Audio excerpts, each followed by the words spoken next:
नमस्कार, आपका स्वागत है हमारे YouTube चैनल शिक्षा सखा पर।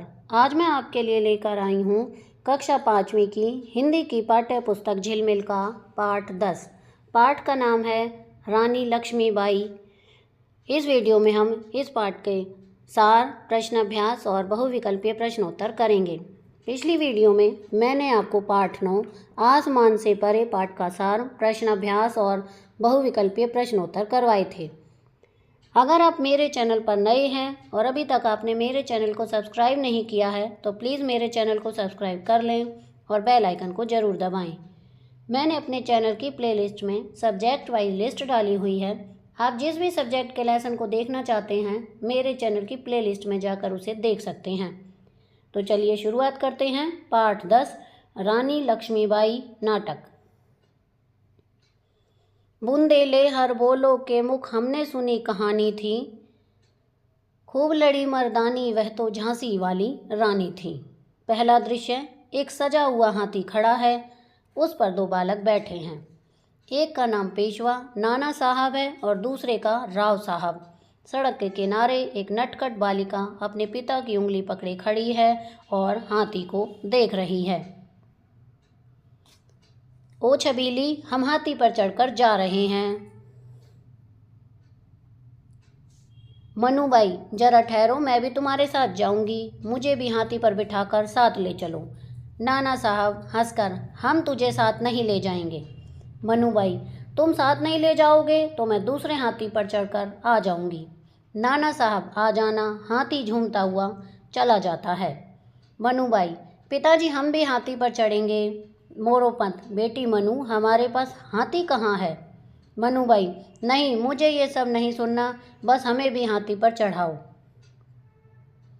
मचलती है। मोरोपंत, मनु, हमारे भाग्य में हाथी कहाँ, जिद न कर। मनुबाई रौब से, आपको क्या मालूम, मेरे भाग्य में तो 10-10 हाथियों की सवारी लिखी है। मोरोपंत, ईश्वर तेरे भाग्य को 4 चांद लगाए और तू 10 नहीं 20 हाथियों की स्वामिनी बने। मोरोपंत, मनुबाई कहती है मुस्कुराकर, पिताजी के गले में अपनी दोनों बाहें डालती हुई, आप देखेंगे एक दिन ऐसा आएगा जब मेरे पास 20 हाथी होंगे, नौकर चाकर होंगे, खूब धन होगा।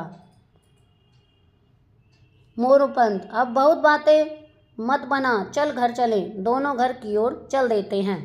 दूसरा दृश्य, एक महल का आंगन, 6 से 10 वर्ष के बच्चे आंगन में गुड़िया और गुड्डे का खेल खेल रहे हैं। बच्चों के 2 दल बन गए हैं। एक दल कन्या पक्ष बनता है और दूसरा दल वर पक्ष। गुड्डे गुड़ियों का विवाह जो करना है वही पास से मनुबाई जा रही है। चंपा, मनु इधर आना। मनुबाई, कहो क्या कहना चाहती हो? चंपा, हम गुड्डे गुड़िया का विवाह करेंगे, बाजे बजेंगे, प्रीति भोज होगा, बताओ तुम किस ओर शामिल होना चाहोगी? मनुबाई, मैं किसी और भी शामिल नहीं होंगी, मुझे कहीं और जाना है। चंपा, कहाँ? मनुबाई, क्या तुम देख नहीं रही मेरे हाथ में तलवार है, मैं आजकल नाना साहब के साथ तलवार चलाना सीख रही हूँ। चंपा, अरे लड़की होकर तुम ये क्या कर रही हो? मनुबाई, ओ भोली चंपा, तुझे क्या मालूम कि पुरुषों की तरह स्त्रियों को भी शत्रुओं से देश की रक्षा करनी सीखनी चाहिए, इसलिए मैं अस्त्र और शस्त्र चलाना सीख रही हूँ।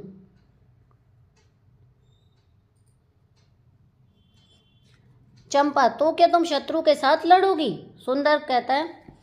मनुबाई कहती है, लड़ूंगी ही नहीं, उसे शत्रुता करने का मजा भी चखा दूंगी, देखना एक दिन सारे शत्रु सिर पर पैर रखकर भाग जाएंगे। सुंदर, अरे तू तो बड़ी बहादुरी की बातें करती है। मनु भाई, क्या तूने मुझे यूं ही समझ रखा है, मैं तो हूं ही बहादुर। चंपा, तब तुम जाओ, तुम्हारे हमारे रास्ते अलग अलग हैं। मनुबाई, जा रही हूँ और कहे देती हूँ, यदि तुम भी अस्त्र शस्त्र चलाना सीख लोगी तो अच्छा रहेगा। मनुबाई तेजी से तलवार घुमाती हुई प्रसन्न मुद्रा में चली जाती है। तीसरा दृश्य, युद्ध का मैदान, एक और अंग्रेज लेफ्टिनेंट व सेना की टुकड़ी तथा दूसरी ओर लक्ष्मीबाई, नाना साहिब और कुछ अन्य योद्धा दिखाई देते हैं। सूत्रधार, हुई वीरता की वैभव के साथ सगाई झांसी में, ब्याह हुआ रानी बन आई लक्ष्मीबाई झांसी में, इनकी गाथा छोड़ चले हम झांसी के मैदानों में, जहाँ खड़ी है लक्ष्मीबाई मर्द बनी मैदानों में। लक्ष्मीबाई, नाना साहब आप सेना को लेकर बाईं ओर से शत्रुओं पर आक्रमण कीजिए। नाना साहब, तुम कहाँ रहोगी? लक्ष्मीबाई, आप मेरी चिंता मत करो, जाओ शत्रु पर टूट पड़ो। नाना साहब, आज शत्रु सावधान है, तुम भी सजग रहना, मैं चलता हूँ। प्रस्थान। लक्ष्मीबाई, राव साहब आप दाईं ओर से शत्रु को घेर लो, किसी शत्रु को जीवित मत छोड़ना। राव साहब, आज ऐसा ही होगा, आप चिंता न करें महारानी। प्रस्थान। सुंदर, आज तुम दामोदर राव की रक्षा करना और देखना मेरे शरीर को कोई हाथ न लगा सके, मैं चलती हूँ। प्रस्थान। पर्दे के पीछे से तलवारों की कट कट की आवाज़। हाय मरा, ओह यह रानी है या मौत? पानी पानी, आह आह, अरे कोई है, बचाओ, तुम्हारी करनी का यही परिणाम है कायर। मंच पर मुंह में लगाम और दोनों हाथों से तलवारें लिए रक्त से लथपथ रानी का आगमन। लक्ष्मीबाई, सुंदर, मेरा कर्तव्य पूर्ण हुआ, आज तुम दामोदर राव की रक्षा करना, चलती हूँ, अब मुझे संभालो, आओ जल्दी आओ। सुंदर, महारानी आपकी यह हालत? लक्ष्मीबाई, मेरी प्यारी सखी, इसे ही वीरगति कहते हैं, ये बड़े भाग्य से मिलती है, मेरी यह बात सदा याद रखना। हाथों से तलवारें गिरती हैं। सुंदर, आगे बढ़कर रानी को अपने हाथों में संभालती हुई, घबराओ मत, मैं आपके शरीर को किसी शत्रु को छूने नहीं दूंगी। लक्ष्मीबाई, मातृभूमि की जय। पर्दे के पीछे से आवाज आती है। जाओ रानी, याद रखेंगे हम ये कृतज्ञ भारतवासी, यह तेरा बलिदान जगाएगा स्वतंत्रता अविनाशी, तेरा स्मारक तू ही होगी, तू ही खुद अमिट निशानी थी, खूब लड़ी मर्दानी वह तो झांसी वाली रानी थी। और पर्दा गिरता है। अब हम इसके प्रश्न अभ्यास करेंगे, तो सबसे पहले हम इसके शब्दों के अर्थ को जानेंगे। अस्त्र, फेंक कर चलाया जाने वाला हथियार। शस्त्र, हाथ में लेकर चलाया जाने वाला हथियार। अमिट का अर्थ न मिटने वाला, आक्रमण का अर्थ हमला, कृतज्ञ का अर्थ उपकार को मानने वाला, मुद्रा का अर्थ मुख की आकृति, लथपथ सना हुआ, विभक्त बटा हुआ, सजग सावधान, स्मारक यादगार।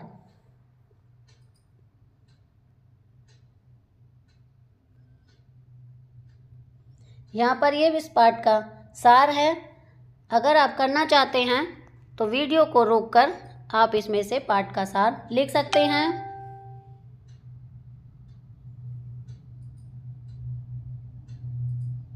यहाँ पर पहले दृश्य के बारे में पहले पहरे में है, दूसरे दृश्य के बारे में दूसरे पहरे पर है, और तीसरे दृश्य में तीसरा पहरा है। अब हम इसके अभ्यास के प्रश्नोत्तर करेंगे। पाठ से, मनु किस बात की जिद कर रही थी? इसका उत्तर है, मनु नाना साहब और राव साहब के साथ हाथी पर बैठने की जिद कर रही थी। खैर, पिता द्वारा भागे की बात कही जाने पर मनु ने अपने पिता को क्या जवाब दिया? मनु ने अपने पिता को उत्तर दिया कि एक दिन ऐसा आएगा जब उसके पास 20 हाथी और नौकर चाकर और खूब धन होगा। मनु ने गुड्डे गुड़िया के विवाह में सम्मिलित न होने का क्या कारण बताया? मनु ने बताया कि वह आजकल नाना साहब के साथ तलवार चलाना सीख रही है, इसलिए गुड्डे गुड़िया के विवाह में शामिल नहीं हो सकती। मनुबाई अस्त्र शस्त्र चलाना क्यों सीख रही थी? उत्तर है, मनुबाई शत्रुओं से देश की रक्षा करने के लिए अस्त्र शस्त्र चलाना सीख रही थी। मनुबाई चंपा को क्या सीखने के लिए कहती है और क्यों? उत्तर है, मनुबाई चंपा को अस्त्र शस्त्र चलाना सीखने के लिए कहती हैं, जिससे समय आने पर वह भी पुरुषों के साथ मिलकर शत्रुओं का सामना कर सके। चंपा और मनुबाई के रास्ते अलग अलग कैसे थे? उत्तर, चंपा गुड्डे गुड़िया के खेल खेलना चाहती है, परंतु मनुबाई अस्त्र शस्त्र चलाना सीखना चाहती हैं। इस प्रकार दोनों के रास्ते अलग अलग हैं। चंपा खेल कूद में लगी रहती है, जबकि मनुबाई शत्रुओं से देश की रक्षा की तैयारी कर रही है। घायल लक्ष्मीबाई ने सखी सुंदर से क्या कहा? उत्तर है, घायल लक्ष्मीबाई ने अपनी सखी सुंदर से कहा कि उसने अपना कर्तव्य पूर्ण कर लिया है, वह दामोदर राव की रक्षा करे तथा उसे संभाल ले, क्योंकि वह अब वीर गति को प्राप्त हो रही है। आगे है आपकी बात। मनु हाथी की सवारी करना चाहती थी, आप किसकी सवारी करना चाहते हैं? तो आपको जो सवारी पसंद हो आप वो यहाँ पर लिख सकते हैं, जैसे कि घोड़े की सवारी आदि लिख सकते हैं। खैर, मनु ने घुड़सवारी और तलवारबाजी सीखी थी। आप क्या क्या सीखना चाहते हैं तो यहाँ पर आप लिख सकते हैं। अगर आप बंदूक चलाना सीखना चाहते हैं और देश की रक्षा करना चाहते हैं तो इस प्रकार आप लिख सकते हैं। नाना साहेब लक्ष्मीबाई को प्यार से छबीली कहकर बुलाते थे। आपको अपने घर में प्यार से किस नाम से बुलाया जाता है तो आपका जो भी नाम हो आप वो यहाँ पर लिख सकते हैं। अब है पाठ से आगे। लक्ष्मीबाई स्वतंत्रता संग्राम में लड़ी थी और कौन कौन से वीर या वीरांगनाएं आज़ादी के लिए लड़े थे उनके बारे में जानें। उत्तर है भगत सिंह, लाला लाजपत राय, बाल गंगाधर तिलक, सरोजिनी नायडू, सुभाष चंद्र बोस आदि के विषय में जानकारी हम अपने स्कूल की लाइब्रेरी से प्राप्त कर सकते हैं। आगे है भाषा की बात। मित्र होने के नाते मैं तुम्हारा शरीर किसी शत्रु को छूने तक नहीं दूंगी। मित्र शब्द का विलोम होता है शत्रु। ऐसे ही कुछ शब्द नीचे दिए गए हैं, उनके विलोम अर्थ वाले शब्द लिखें। आदर, अनादर, सुख, दुख, आस्तिक, नास्तिक, पसंद, नापसंद, पूर्व, पश्चिम, आदि, अंत, जन्म, मरण, पुरुष, स्त्री, हंसना, रोना, चढ़ना, उतरना, कृतज्ञ, कृतघ्न। खैर, एक बालिका अपने पिता के साथ खड़ी है। रोहित रोज रात को दूध पीता है। वाक्य में पिता और पीता के अर्थ अलग अलग हैं। ऐसे ही कुछ मिलते जुलते शब्द नीचे दिए गए हैं, उनके अर्थ लिखो। हरि और हरि। हरि का अर्थ होता है विष्णु और हरि का अर्थ होता है हरा रंग। बिन और बीन। बिन का अर्थ होता है बगैर और बीन का अर्थ होता है बाजा। मिल, मील। मिल का अर्थ होता है चक्की और मील का अर्थ होता है दूरी का माप। आदि, आदि। आदि का होता है आरंभ। आदि का अर्थ होता है व्यस्त। पिला और पीला। पिला का अर्थ होता है पिलाना। पीला का होता है पीला रंग। शिला का होता है चट्टान और शीला का अर्थ है अच्छे स्वभाव वाली। आगे है ग। पुरुष शब्द को ध्यान से देखिए। रै के साथ ऊ की मात्रा लगाकर रू बना है। सभी अक्षरों में ऊ और ऊ की मात्रा उनके नीचे लगती हैं, लेकिन रै में ये मात्राएं बीच में लगती हैं। ऐसे ही कुछ शब्द आगे दिए गए हैं, इन्हें बोल बोल कर लिखें। रुचि, रुमाल, रुपया, रूस, रुई, रूखा, रुख, रूठना, गुरु, रूप।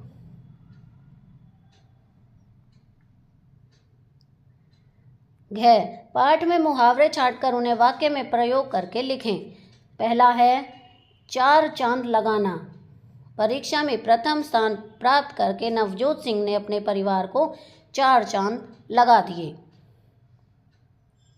दूसरा है बातें बनाना। सुमन बातें बनाना खूब जानती है पर उसे कोई काम ढंग से करना नहीं आता है। 3 मजा चखाना। रोहित को कुश्ती में हराकर मोहित ने उसकी हेकड़ी का मजा चखा दिया। 4 सिर पर पैर रखकर भागना। भारतीय सेना के आक्रमण को देखकर शत्रु सेना सिर पर पैर रखकर भाग गई। 5 वीर गति पाना। रानी लक्ष्मीबाई ने शत्रुओं से मुकाबला करते हुए वीर गति प्राप्त की। अब हम इसके बहुविकल्पीय प्रश्नोत्तर करेंगे। लक्ष्मीबाई के प्रिय खेल क्या थे? 1 नकली युद्ध करना, 2 व्यूह की रचना करना, 3 सैन्य घेरना, दुर्ग तोड़ना, डी उपर्युक्त सभी। इसका सही उत्तर है उपर्युक्त सभी। आज़ादी की कीमत किसने पहचानी थी? 1 ने, 2 ने, सभी ने या इनमें से कोई नहीं? इसका उत्तर है सभी ने। रानी लक्ष्मीबाई किसकी मुंह बोली बहन थी? अजीमुल्ला खां, अहमद शाह, कुंवर सिंह और नाना धुंधु पंत पेशवा। इसका सही उत्तर है नाना धुंधु पंत पेशवा। लक्ष्मीबाई की आराध्य देवी कौन थी? काली माँ, शाकुंभरी देवी, भवानी, मनसा देवी। इसका सही उत्तर है भवानी।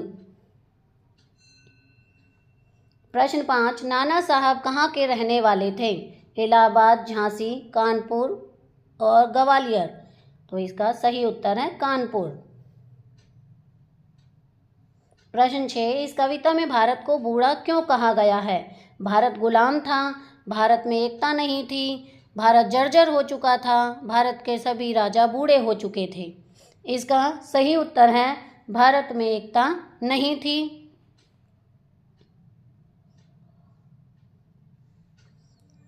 लक्ष्मीबाई के मुंह बोले भाई कौन थे? पेशवा, कानपुर के नाना साहब, दादू पंत और मोरो पंत। इसका सही उत्तर है कानपुर के नाना साहब। प्रश्न 8, इस काव्यांश में किस समय की दशा का वर्णन है?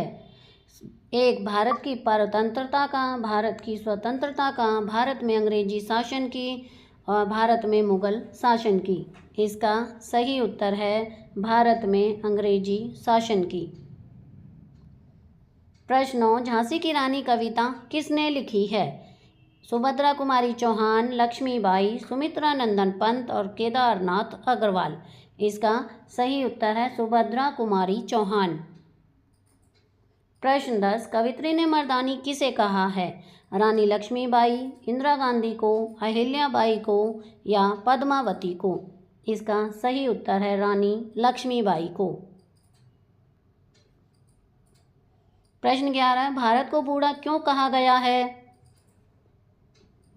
भारत शक्तिहीन हो चुका था, भारत पुराना देश है, भारत के लोग बूढ़े हो गए थे, युद्ध के लिए तैयार होना। इसका सही उत्तर है भारत शक्तिहीन हो चुका था। प्रश्न 12, झांसी की रानी कौन थी? दुर्गावती, प्रभावती, लक्ष्मीबाई या पुतलीबाई? इसका सही उत्तर है लक्ष्मीबाई। प्रश्न, अपने पैरों के नीचे ठुकराया था? बड़ों को, बच्चों को, राजाओं, नवाबों को, उपरोक्त सभी? इसका उत्तर है राजाओं और नवाबों को। प्रश्न 14, लक्ष्मीबाई के जीवन के किस काल का चित्रण मिलता है? बाल्यकाल का, युवा काल का, प्रौढ़ावस्था का, इनमें से कोई नहीं। इसका सही उत्तर है बाल्यकाल का। प्रश्न 15, कवित्री ने झांसी की रानी की कथा किसके मुंह से सुनी थी?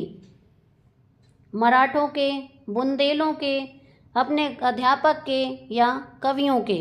इसका सही उत्तर है बुंदेलों के। प्रश्न 16, लक्ष्मी का विवाह किसके साथ हुआ था? यमुना राव, गंगाधर राव, शिवाजी राव या पेशवा? इसका सही उत्तर है गंगाधर राव। प्रश्न 17, नाना कहाँ के थे? झांसी के, आगरा के, कानपुर के या ग्वालियर के? इसका सही उत्तर है कानपुर के। प्रश्न 18, राजाओं के भ्रुकुटी तानने से कवित्री का क्या आशय है? तिरछी नज़रों से देखना, क्रोध भरी नज़रों से देखना, एक आंख से देखना, युद्ध के लिए तैयार होना। इसका सही अर्थ है क्रोध भरी नज़रों से देखना। प्रश्न 19, सिंहासन हाथ में आने पर किसकी काया पलट गई थी? डलहौजी की, माउंटबेटन की, लॉर्ड वॉकर की या ह्यूरोज की? इसका सही उत्तर है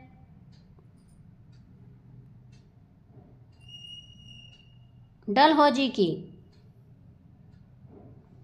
प्रश्न 20, लोगों को किसकी कीमत का पता चल गया था? अपनी शक्ति का, अपनी संपत्ति का, खोई हुई आज़ादी का, अपने सम्मान की कीमत का? इसका सही उत्तर है खोई हुई आज़ादी का। प्रश्न 21, कालपी पर विजय पाने के बाद रानी कहाँ गई थी? ग्वालियर, आगरा, कानपुर या सहारनपुर? इसका सही उत्तर है ग्वालियर। प्रश्न 22, चित्रा और भवानी कौन थीं? रानियां, नर्तकियां, वीरांगनाएं या मंत्राणियां? इसका सही उत्तर है वीरांगनाएं। प्रश्न 23, कवित्री ने यह कहानी किसके मुंह से सुनी? बुंदेलों के मुंह से, चारणों के मुख से, पूर्वजों के मुख से या भारतीय सेनानियों के मुख से? इसका सही उत्तर है 1, बुंदेलों के मुंह से। प्रश्न 24, किसके जीवन में कालगति ने काली घटा घेर दी? तात्या, नाना साहब, लक्ष्मीबाई या गंगाधर राव? इसका सही उत्तर है लक्ष्मीबाई। प्रश्न 25, डलहौजी मन ही मन क्यों प्रसन्न हुआ? डलहौजी को अब अवसर मिल गया कि वह झांसी राज्य को अंग्रेजी राज्य में मिला सकता है। डलहौजी झांसी पर हमला करना, वह लावारिस राज्य का वारिस बनना चाहता था। सभी कथन सत्य हैं। इसका सही उत्तर है 4, सभी कथन सत्य हैं। तो यहाँ पर हमारी वीडियो ख़त्म होती है। अगली वीडियो में मैं आपको पाठ 11 ईदगाह पाठ का सार, प्रश्नाभ्यास और बहुविकल्पीय प्रश्नोत्तर करवाऊंगी। आपको मेरी ये वीडियो कैसी लगी मुझे कमेंट करके ज़रूर बताएं। वीडियो को लाइक करें, शेयर करें और चैनल को सब्सक्राइब करना ना भूलें। Thank you.